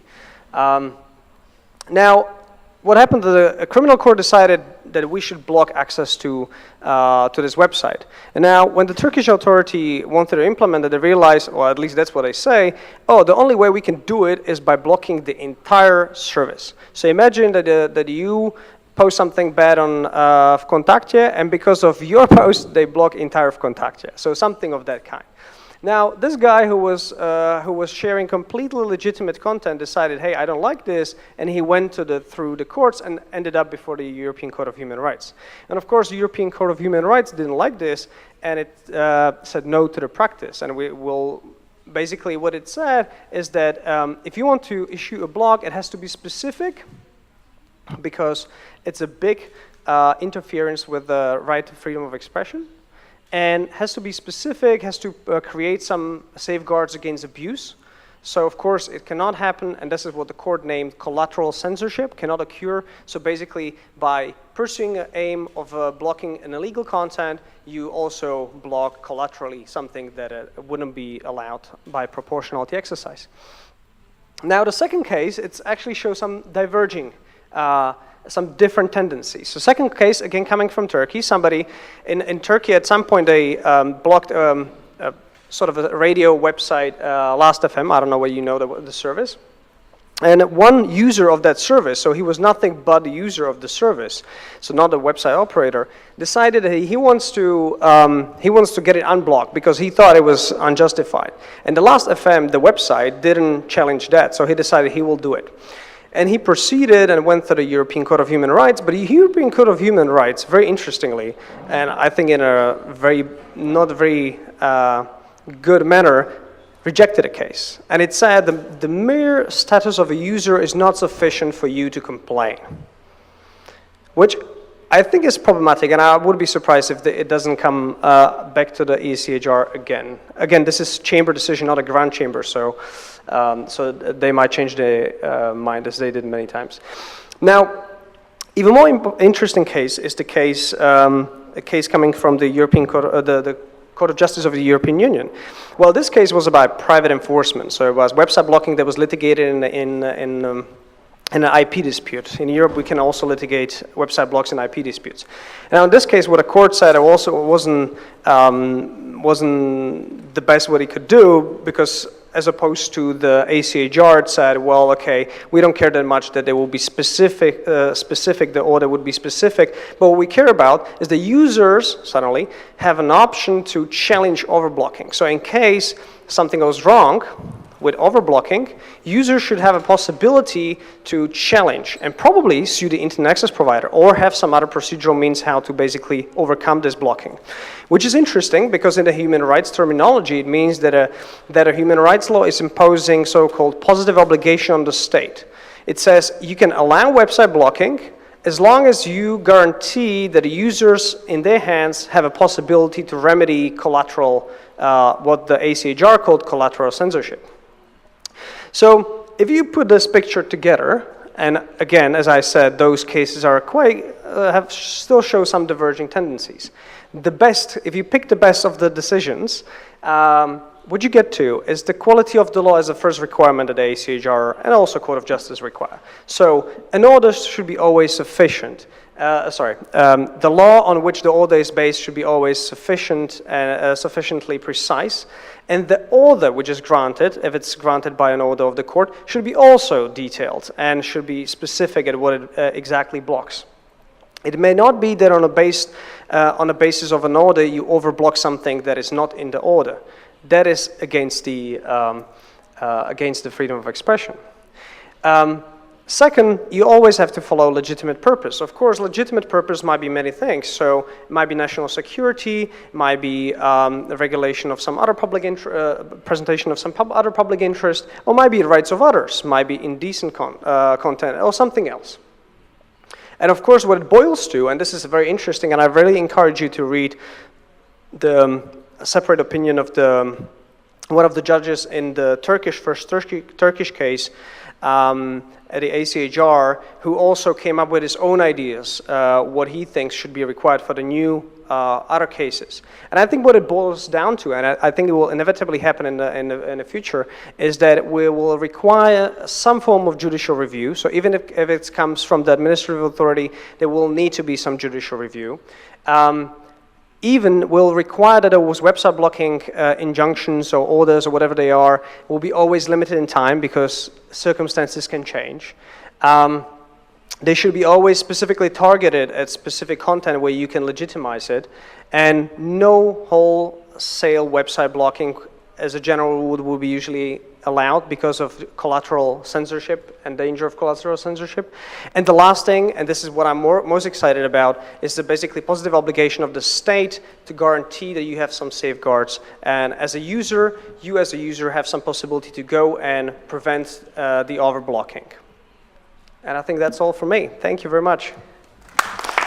Спасибо. Спасибо большое, Мартин. Я хотела бы предоставить... Thank you very much, Martin. I would like to give the floor to Giovanni Riccio. He has a very interesting presentation. Thank you very much. Being the last panelist, I promise you to be very quickly. And I do apologize with translator, but I will try to speak as quick as I can. And I will speak for no more than 420 seconds, which means 7 minutes. So first of all, thanks a lot to the organizers and to the mostly to MegaFon. I'm just starting my chronometer. So where's my presentation? So first of all, discussing about national efforts to control internet means primarily discussing about the relation between innovation and regulation. Regulation is generally considered as something which can limit the innovation and a way to preserve the existing business models as well as the existing market positions. This is quite weird because the neoliberal paradigm is that the regulation is needed to correct the distortions of the market. But this rule works into a perfect world, and unfortunately we don't live into a perfect world. But let's remain for a while into the economic theory, because what's going on in internet was probably already explained almost 100 years ago by Joseph Schumpeter. according to Schumpeter's model, we move from a monopolistic position, which leads other competitors initially to imitate the leading company. This creates competition, and the competition leads to innovation. If this is a winning innovation, it will probably lead again to another monopolistic situation. This is what's happened at least in the US and in Western Europe with Google, with Microsoft, and also now with Facebook. Again, we don't live, unfortunately, into a perfect world. And so the new monopolies, like Microsoft, Facebook, Google, and whatsoever, needs to face with the oldest ones. So it means that we are facing a clash between old business models, the old world, and the new world, the new business models. As for the regulation may be, and this is quite obvious.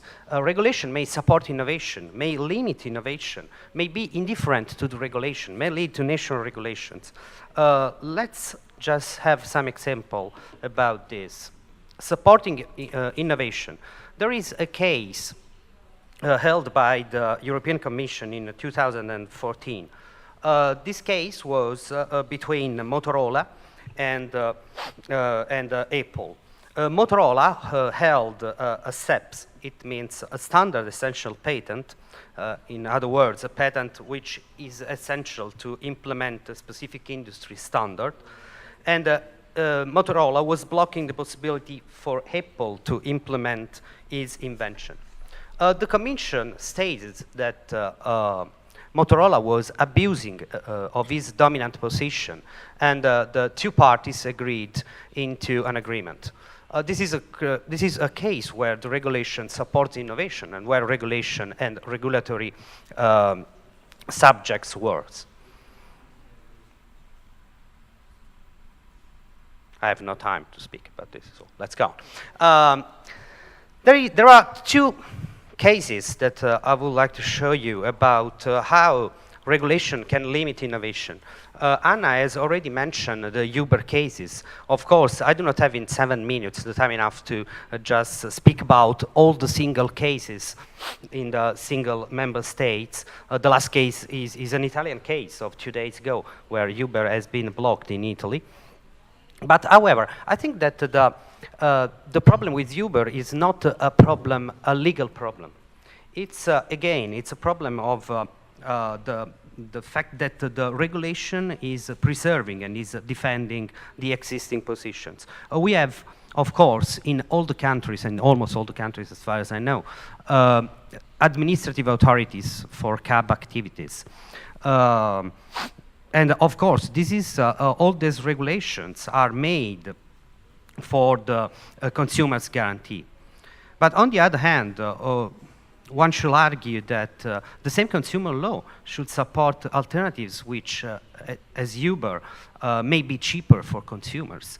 But again, it's not a problem, it's not a legal problem. There is something which is probably a more interesting case, which is an Italian case, and it's related with the online collective management of copyrights. As you probably know, there is a new directive about copyright collecting societies, which has not been implemented in any country as far as I know. But anyway, the Italian situation is quite peculiar because we are one of the 2 member states where there is a legal monopoly. So according to Article 118 of our copyright law, the only society which is entitled to collect and to manage collective copyrights, is the CI, which is a public entity. However, there is a decision, again, of the European Commission of 2008, the CISAC decision, and according to the CISAC decision, copyright collecting societies can operate outside their national boundaries, and they can collect copyrights abroad via internet. So it means, and it leads to a paradox, because Italian companies which want to compete with the existing collecting society, which can be the only one according to our regulation, cannot be based in Italy because of the limit of the legislation, and have to be based abroad. They are mostly based in the UK. So it also means that they pay taxes to the English government and not to the Italian government. So this is a clear example where the regulation and the limits to innovation leads to an inefficiency. This is much more clear in case of copyright regulations. Again, we do not have the time to go deep into this regulation, as long as I have only 30 seconds. May I have some extra time, like 1 minute or something? Thank you, like in Sochi. Okay, right. So I'm just telling you some final remarks. Again, we do not have the time for to get into these regulations on copyright, but it is quite clear that they are all inefficient. The Adobe case in France is clear, shows clearly this. It has been argued first by the Conseil Constitutionnel, by the Constitutional Court. It has been argued by the so-called Lescure report, which is a report which said that Adobe is useless. Probably the same is in Italy and in Spain with the Leicinde. However, the point is that probably we have to change strategies. And a strategy in copyright, that's too many. All right. So the strategy which has been suggested is the so-called follow of the money approach. What's this kind of approach? This approach suggests that in a copyright, as well as happen in other sectors, such as, for example, in domain grabbing or in online gambling, regulators should attack not internet providers, not the internet operators, but they should attack the cash flow. So it means they should attack the payment system providers rather than internet operators. So blocking the money, blocking the cash flow means also blocking illicit activities. This is a case where technology and not public regulation works.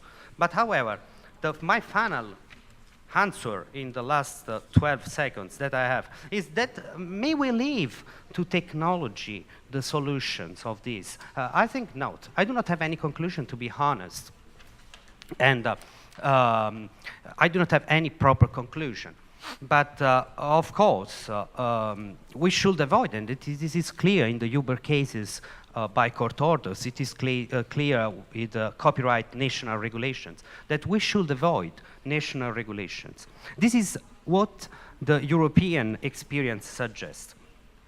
Anyway, in any case, I think that these regulations, because for some matters we need national regulation, but these regulations should seriously take into account competition rules and also the interactions between competitive rules and national situations, because probably, and this is the Italian example, if we block innovation in my country, someone will develop innovation and will offer innovation from other countries. We should take into account, and this is of course a huge issue, and I do not have the time enough to speak about this, but we should take into account fundamental rights, and such as privacy, such as freedom of expression. Again, technology cannot solve all the problems which are related to these issues. But we also have to consider the balance between the fundamental rights, as clearly explained by the European Court of Justice, for example, in the Netlog or in the Scarlet cases. However, the time is over, so I think that the only answer is that probably national solutions are not the right solution. Thank you very much.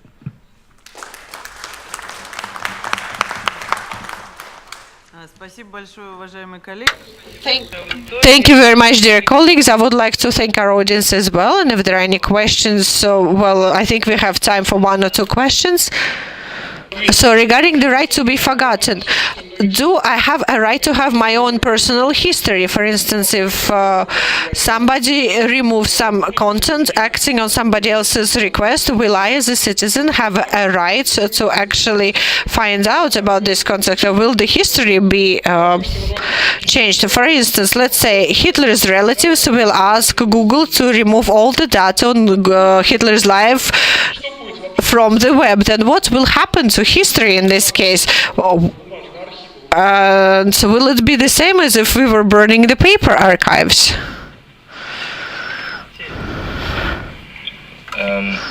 Yeah, that's one of the problems, and that's one of the paradoxes. There is no right to be listed.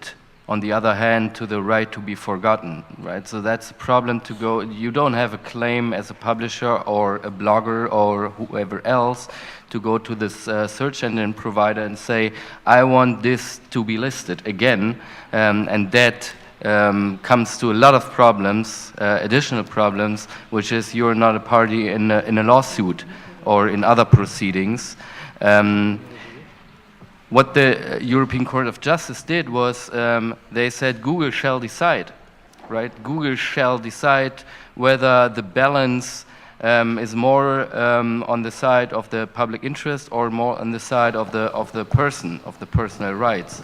When it comes to Hitler, it might be obvious that there is a strong public interest in having the information online and findable still, but there are a lot of other cases where this is not that obvious and where this is a very difficult decision to be made. And my point was, I don't think that Google should be the entity that takes these decisions.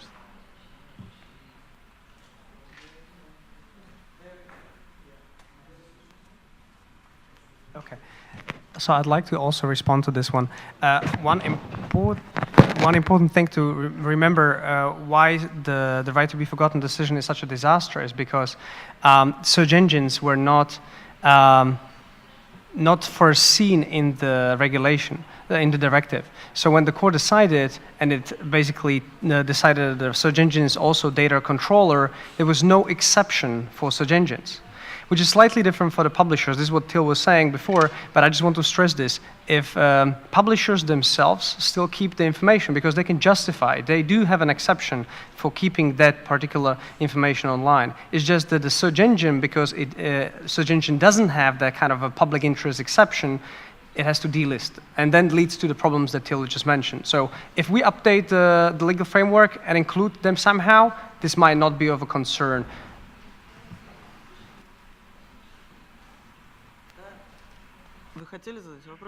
Did you want to ask a question?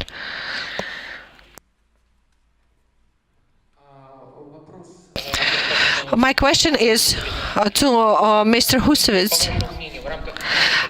In your opinion, when we talk about EU legislation, can public information will be limited in the future? For instance, information that results from an open judicial proceeding. And the second question is to all of the panelists. Which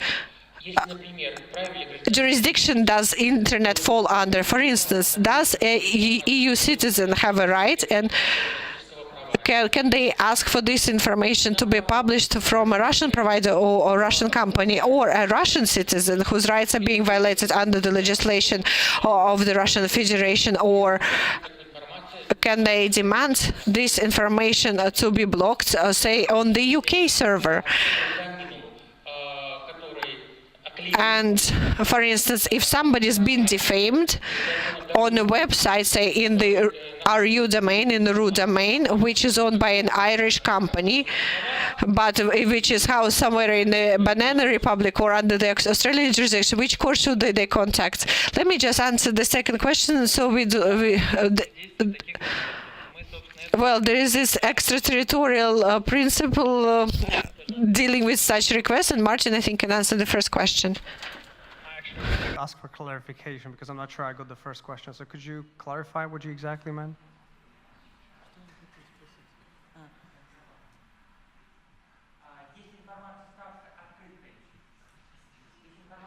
If the information becomes public knowledge, for instance, a court decision, or for instance, some information which was made available during this conference, this information is open, it's not against the law.